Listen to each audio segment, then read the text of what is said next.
Hello friends, आज के video में सीधा सीधा कंपैरिजन करूंगा दो गाड़ियों का। पहला मारुति ब्रेजा और दूसरी हुंडई वेन्यू जो मेरे साथ खड़ी है। आज के कंपैरिजन में एक्चुअल में मैं बेस वेरिएंट को रख रहा हूं दोनों ही के।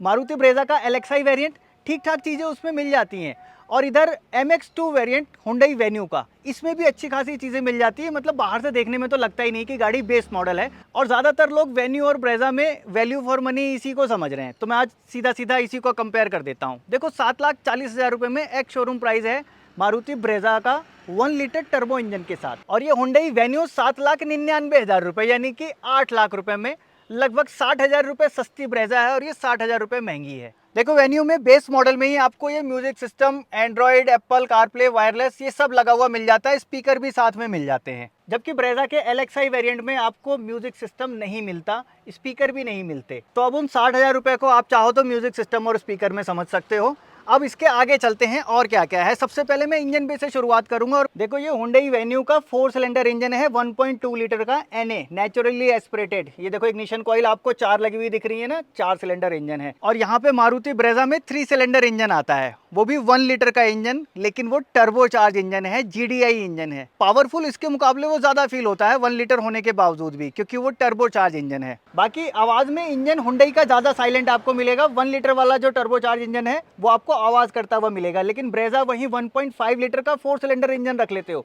तो फिर वो ज्यादा आपको रिफाइन मिलेगा। इसमें दोनों में डिफरेंस है। 1 लीटर वाला इंजन थोड़ी सी आवाज बाहर ज्यादा करता है, लेकिन अंदर बैठते वो फील नहीं देता, क्योंकि उसके अंदर इंसुलेशन ही बहुत अच्छी कर दी है। यहाँ पे आपको इंसुलेशन नहीं दिखेगी कोई भी, विदाउट इंसुलेशन इसकी आवाज़ अंदर आप सुन नहीं सकते। बाकी टायर साइज वेन्यू में आपको 15 इंच का मिलता है, ब्रेजा में आपको 16 इंच के मिलते हैं। स्टील रिम इसमें भी आता है बेस मॉडल में, और उसमें भी स्टील रिम ही आता है। गाड़ी में डायमेंशन दोनों में ही बराबर हैं। सब 4 मीटर के अंदर आती है, कॉम्पैक्ट SUV में आती है, तो इसका भी साइज विड्थ में भी लगभग उतना ही है। लेकिन हाँ, प्रैक्टिकलिटी में अंदर ब्रेजा को आप जब आप सीट फोल्ड करते हो तो वहाँ फ्लैट बेड बनता है, इसमें फ्लैट बेड नहीं बनता। बूट स्पेस थोड़ा सा नीचे रह जाता है और सीट्स ऊपर रह जाती हैं। देखो अभी मैं कंपैरिजन मारुति ब्रेजा के बेस मॉडल का और हुंडई वेन्यू के बेस मॉडल का ही कर रहा हूँ। अदरवाइज इंजन ऑप्शन इसमें ज़्यादा मिलेंगे आपको। वेन्यू में आपको GDI पेट्रोल इंजन भी मिलेगा, साथ में डीजल इंजन भी मिलेगा। मारुति ब्रेजा में आपको सिर्फ 2 टाइप के इंजन मिलते हैं। एक 1.5 लीटर का आप इंजन ले लो NA, या फिर 1 लीटर का टर्बो चार्ज इंजन ले लो। हाँ, ब्रेजा में एक प्लस पॉइंट है कि आपको स्मार्ट हाइब्रिड के साथ मिलता है 1 लीटर वाला इंजन या फिर 1.5 लीटर वाला इंजन। इस स्मार्ट हाइब्रिड के सेटअप की भी कीमत लगभग 90,000 से 1 लाख रुपए के आसपास बैठती है, तो वो 1 लाख रुपए का सामान और एक्स्ट्रा है उसमें। अब देखो ड्राइविंग कंफर्ट की बात कर लेते हैं। सबसे पहले दोनों में, अगर मैं हुंडई वेन्यू में बैठा हूँ तो मुझे नीचे वाला जो बेस है ये प्लस चला जाता है। ये ज़्यादा अच्छा है मारुति ब्रेजा के हिसाब से, क्योंकि इसकी लेंथ थोड़ी सी ज़्यादा है। ये मेरे को थाई सपोर्ट थोड़ा अच्छा देता है। ब्रेजा में सीट थोड़ी सी छोटी है, अगर वो प्लस हो जाती तो और मज़ेदार होती। लेकिन बैक सपोर्ट, ये जो पीछे वाला सपोर्ट होता है, ये सपोर्ट वेन्यू में इम्प्रूवमेंट की ज़रूरत है, क्योंकि इसको पूरी तरह से लंबर सपोर्ट नहीं मिल पाता। हाँ, इसको फुलफिल किया जा सकता है अगर आप सीट कवर डालते हो और उसमें एक्स्ट्रा फोमिंग लंबर सपोर्ट के पास डाल दो तो वो उतना फुलफिल हो सकता है। लेकिन अगर इसमें वो क्रेटा वाली सीट लगा दी जाए तो फिर तो पूछना ही नहीं, तब तो ज़बरदस्त हो जाएगा इसका कंफर्ट। बाकी गाड़ी चलाते समय आपको चाहिए होती है कमांडिंग पोजीशन। कमांडिंग पोजीशन के मामले में ब्रेजा आगे निकलती है। मैं ब्रेजा को जब चलाता हूँ तो बिल्कुल अच्छा फील आता है। यहाँ पे मुझे थोड़ा सा ना ये हाइट ज़्यादा फील आती है, क्योंकि सीट थोड़ी सी नीचे लग रही है। ये सीट की अगर मैं हाइट एडजस्टमेंट कर पाऊँ तो मे बी थोड़ा सा अच्छा फील आए। लेकिन अभी के सेटअप के हिसाब से, क्योंकि बेस मॉडल है, इसमें हाइट एडजस्टमेंट नहीं आता, तो ये इतना ही रहेगा। मारुति ब्रेजा में ये वाली जो सीट है, ड्राइविंग सीट, वो हाइट एडजस्टेबल आती है LXi में ही बेस से। वो उसमें अच्छी बात है, इसमें होना चाहिए था। ये देख रहे हो ना, सिर्फ इस तरह से सेटअप कर सकते हो आगे और पीछे बैक को। बाकी गियर बॉक्स, यहाँ पे 5 स्पीड का मैनुअल गियर बॉक्स है। ये देखो 5 गियर और एक रिवर्स।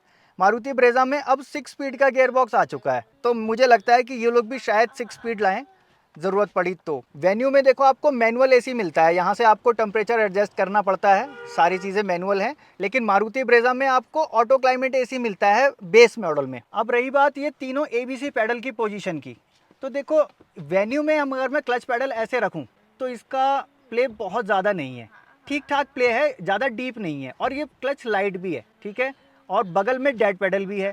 तो इस मामले में दोनों ही गाड़ियों को मैं लगभग बराबर रखूंगा, क्योंकि इनके बीच का जो डिस्टेंस है ये भी दोनों में बराबर है। डेड पेडल भी दोनों में दिया है, तो इसमें आपको कोई भी ऊपर नीचे नहीं मिलेगा। हाँ, थोड़ा सा क्लच लाइटनेस के मामले में अभी 1 लीटर वाले इंजन का लाइटनेस इससे ज़्यादा है, थोड़ा सा इससे ज़्यादा लाइट है वो। चार्जिंग के लिए मैं वेन्यू को आगे रखूंगा क्योंकि इसका जो चार्जिंग सिस्टम है, देखो 2 पोर्ट दे रखे हैं यहाँ पे सी टाइप, और वो भी स्विचेबल, यहाँ से स्विच कर सकते हैं हम। आपको सिर्फ चार्ज करना है या फिर सिस्टम भी कनेक्ट करना है तो यहाँ से कर सकते हो। और एक सिर्फ चार्जिंग का है। 12 वोल्ट का कनेक्शन भी कितना अच्छे से दिया है कि ऐसा फ्लैप खुलता है, तो ये ज़्यादा बढ़िया है। मारुति ब्रेजा में थोड़ा सा मुझे वो अजीब सा दिखता है, ये अपडेटेड है।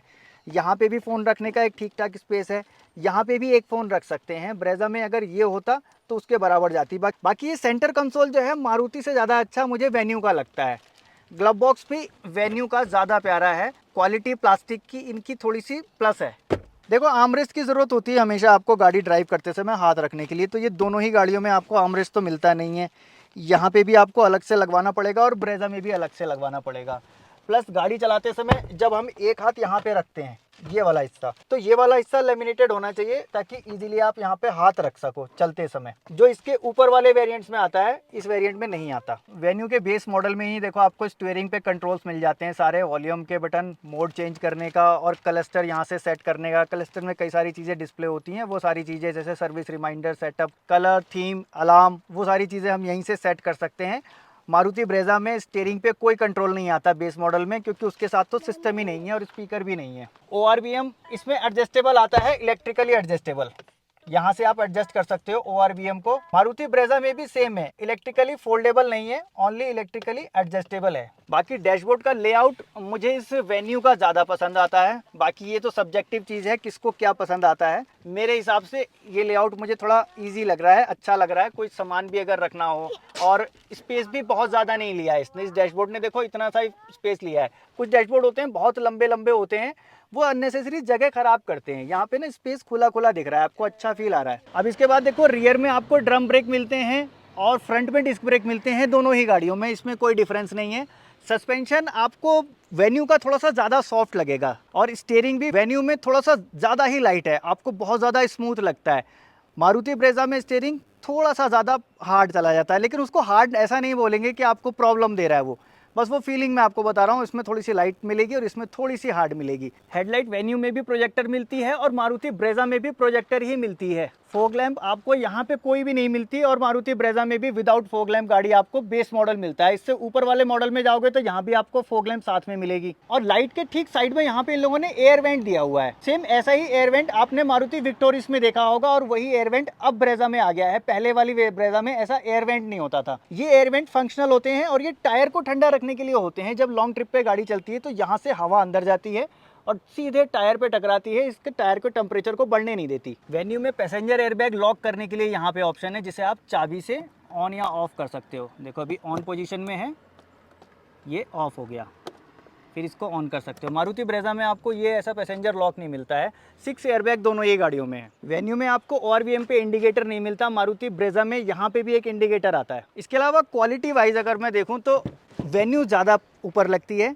इसके लॉक वगैरह की क्वालिटी भी मैं देख रहा हूँ तो उससे ज़्यादा इम्प्रूव्ड है। और जब इस डोर को बंद करते हैं ना, ये देखो, एक अच्छा फील आता है, थोड़ा सा हैवी फील आता है। मारुति में इससे थोड़ा सा हल्का फील आता है। लेकिन अगर माइलेज और पावर की नज़र से देखा जाए तो दोनों में ही मारुति ब्रेजा इससे थोड़ी सी आगे निकलती है। मेंटेनेंस के मामले में मारुति ब्रेजा इससे थोड़ी सी पीछे रहेगी। मैं 1.5 लीटर वाले इंजन को कंपेयर कर रहा हूँ, क्योंकि 1 लीटर इंजन के साथ ब्रेजा का भी रिस्पॉन्स बाहर आया नहीं है, नई है गाड़ी मार्केट में।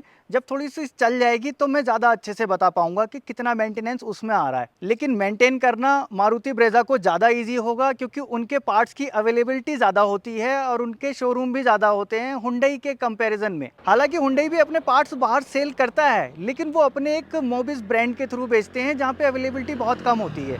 मारुति में आपको पार्ट ज़्यादा ईजीली मिलते हैं, रिपेयर जल्दी होता है और सस्ता होता है। और इसके अलावा सेम पार्ट अगर हुंडई और मारुति में कंपेयर करने जाएंगे तो हुंडई में पार्ट महंगे होते हैं, मारुति में थोड़े से सस्ते होते हैं। बस ये डिफरेंस है इन दोनों गाड़ियों में। मैंने अपने नज़र में अपने हिसाब से जो मुझे जैसा दिखा एज इट इज़ आपके सामने खोल के रख दिया। वीडियो अगर अच्छी लगी हो तो वीडियो को ज़रूर लाइक कर देना, और अगर कुछ मुझे बताने से रह गया हो या फिर मुझे कोई सुझाव भी देना चाहते हो, बेझिझक कमेंट बॉक्स में लिख सकते हैं। मैं मिलूंगा आपसे आने वाली नेक्स्ट वीडियो में ऐसे ही किसी इंटरेस्टिंग टॉपिक के साथ। Thanks for watching.